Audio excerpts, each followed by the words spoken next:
സ്നേഹത്തിൻ്റെയും കരുണയുടെയും കാലാതീത സന്ദേശം ഓർമ്മിപ്പിച്ചുകൊണ്ട് മറ്റൊരു ക്രിസ്തുമസ് കൂടി.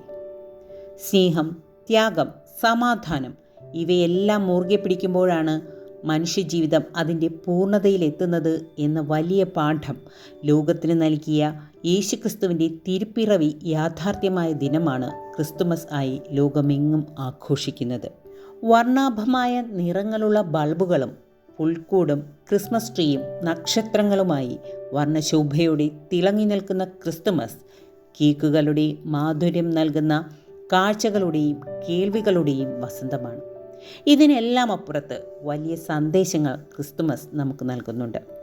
പ്രത്യാശയുടെ പ്രകാശമാണ് ക്രിസ്തുമസ് മനുഷ്യരിലേക്ക് പകരുക. പാപത്തിൽ മുങ്ങിയ മനുഷ്യൻ രക്ഷയുടെ പ്രകാശം പേറി പുൽക്കൂട്ടിൽ ജാതനായ ഉണ്ണിയേശുയുടെ ജന്മദിനം ആചരിക്കുമ്പോൾ നാമും പ്രതീക്ഷയുള്ളവരായിരിക്കണം. നമ്മുടെ വാക്കുകളും മറ്റുള്ളവർക്ക് പ്രത്യാശ പകരുന്നതായിരിക്കണം. നമ്മുടെ ഉള്ളിൻ്റെ ഉള്ളിൽ നിക്ഷേപിച്ചിരിക്കുന്ന നന്മയും സ്നേഹവും മറ്റുള്ളവരിലേക്കും പകർന്നു നൽകുമ്പോഴാണ് നമുക്കും മറ്റുള്ളവരോടൊപ്പം ഉയരങ്ങളിലേക്ക് പറക്കുവാൻ സാധിക്കുന്നത്. എളിമയും സ്നേഹവും എന്താണെന്ന് ലോകത്തെ പഠിപ്പിച്ച യേശു എന്ന മഹാഗുരു ലോകത്തിന് നൽകിയ ഉപദേശമാണിത്. പരസ്പരം സ്നേഹിക്കുവാൻ മാത്രം ലോകത്തോട് ആഹ്വാനം ചെയ്ത ദൈവത്തിൻ്റെ പുത്രൻ. സമ്പന്നതയുടെയും സുഖലോലുപതയുടെയും ഇടയിൽ ആഘോഷരാവുകളിൽ നമ്മുടെ കാഴ്ചകൾ നീട്ടപ്പെടേണ്ട കുറച്ച് ഇടങ്ങൾ കൂടിയുണ്ട്. അമിതമായ പ്രകാശവും ചിലപ്പോൾ നമ്മുടെ കണ്ണുകളെ അന്ധരാക്കാം. അതിനാൽ തന്നെ നാം കാണാതെ പോകുന്ന ചില ക്രിസ്തുമസ് കാഴ്ചകളും അനുഭവങ്ങളും കൂടി നമുക്ക് ചുറ്റുമുണ്ട്. അവയെ കൂടി കാണുമ്പോഴാണ് നമ്മുടെ ഉള്ളിലെ ക്രിസ്തുമസ് പൂർണ്ണതയുള്ളതാകൂ. പുൽക്കൂടും വർണ്ണ വെളിച്ചവുമില്ലാതെ, വിരുന്നും കേക്കിൻ്റെ മധുരവുമില്ലാതെ നമുക്ക് ചുറ്റും ക്രിസ്തുമസ് ആഘോഷിക്കുന്ന അനാഥരെയും അഗതികളെയും നാം ഹൃദയത്തോട് ചേർത്ത് നിർത്തണം. അപരൻ്റെ കൈത്താങ്ങും സഹായവും നിഷ്കളങ്കതയോടെ ഏറ്റുവാങ്ങുമ്പോൾ അവരുടെ മനസ്സിൻ്റെ നിർമ്മലതയിൽ നിന്നും നിറവിൽ നിന്നും വരുന്ന പുഞ്ചിരി നൽകുന്ന സന്തോഷത്തിന് പകരം വയ്ക്കുവാൻ മറ്റൊരു തരത്തിലുള്ള ആഘോഷങ്ങൾക്കും കഴിയില്ല.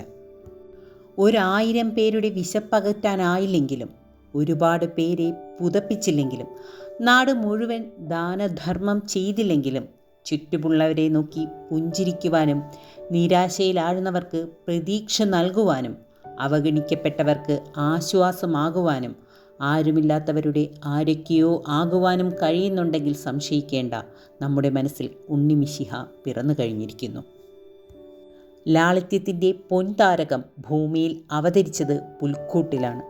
അതുകൊണ്ട് തന്നെ അവഗണനയുടെയും ഇല്ലായ്മയുടെയും വിശപ്പിൻ്റെയും കണ്ണീരിൻ്റെയും വിയർപ്പിൻ്റെയും വേദനയുടെയും മുഖങ്ങൾ പേറി ജീവിക്കുന്ന ജനതയുടെ ഹൃദയവിശുദ്ധിയിലും നന്മയിലും ലാളിത്യത്തിനും ഒടുവിൽ വന്നു പിറന്നവനാണ് ദൈവപുത്രനായ യേശു എന്ന ചിന്തയാണ് നമുക്ക് വേണ്ടത്. സ്നേഹത്തിൻ്റെ പുൽത്തകിടിയിൽ നാം മറ്റുള്ളവർക്ക് ഇരിപ്പിടമൊരുക്കുമ്പോൾ ത്യാഗത്തിൻ്റെ ദളങ്ങളാണ് വിടരുന്നത്. നന്മയുടെ സൗന്ദര്യമാണ് പിറക്കുന്നത്. സമാധാനം നമ്മിലെത്തണമെങ്കിൽ വിട്ടുകൊടുക്കപ്പെടുന്ന ഒരു മനസ്സാണ് ആവശ്യം.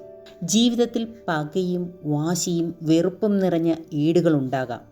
അവയെല്ലാം പറിച്ചെറിഞ്ഞാൽ തന്നെ സമാധാനവും സന്തോഷവും വന്നു ചേരും. ദുഃഖങ്ങളിൽ മനസ്സ് പതറാതെ മറ്റുള്ളവർക്ക് വേണ്ടി ജീവിക്കുമ്പോൾ നമ്മിൽ ക്രിസ്തു ജനിപ്പിച്ച വലിയ ഉത്തരവാദിത്ത ബോധത്തിൻ്റെ കനലുകൾ എരിഞ്ഞ് സന്തോഷത്തിൻ്റെയും പ്രതീക്ഷയുടെയും പുതുനാളങ്ങളായി നാം പുനർജനിക്കുകയാണ് ചെയ്യുന്നത്. തിരുപ്പിറവിയുടെ സന്ദേശം ഒളിമങ്ങാതെ നിൽക്കണമെങ്കിൽ ഒന്ന് മനസ്സിലാക്കുക, ദൈവത്തിൻ്റെ മക്കളായ നമ്മുടേത് തിരുപ്പിറവി തന്നെയാണ്. അതിൻ്റെ ഊഷ്മളതയും ഛായയും നഷ്ടമാകാതെ ജീവിക്കേണ്ടത് നമ്മുടെ ഉത്തരവാദിത്തമാണ്. ലോകത്തിൻ്റെ മായാവലയങ്ങൾ തീർക്കുന്ന തീച്ചൂളയിലേക്ക് മനസ്സ് പായിക്കാതെ നിഷ്കളങ്കതയുടെയും സ്നേഹത്തിൻ്റെയും പ്രഭാവലയത്തിൽ മറ്റുള്ളവരെ കൂടി പൊതിഞ്ഞ് സൂക്ഷിക്കേണ്ട കർത്തവ്യം നമ്മിൽ ഓരോരുത്തരിലുമുണ്ടെന്ന് വിശ്വസിക്കുക. അതിലൂടെ ഭൂമി സ്വർഗമാകും എന്നറിയുക. അതിനാൽ ഈ ജന്മം കളങ്കമില്ലാത്തവരായി ജീവിക്കുവാൻ ക്രിസ്തുമസ് നമുക്ക് പ്രചോദനമാകട്ടെ. മറ്റുള്ളവരെ ഹൃദയത്തിലേക്ക് ചേർത്ത് നിർത്തിക്കൊണ്ട് ക്രിസ്മസ് നൽകുന്ന ശാന്തിയുടെയും സമാധാനത്തിൻ്റെയും വാഹകരാകുവാൻ നമുക്ക് സാധിക്കട്ടെ. ഏവർക്കും ക്രിസ്തുമസ് ആശംസകൾ. നന്ദി.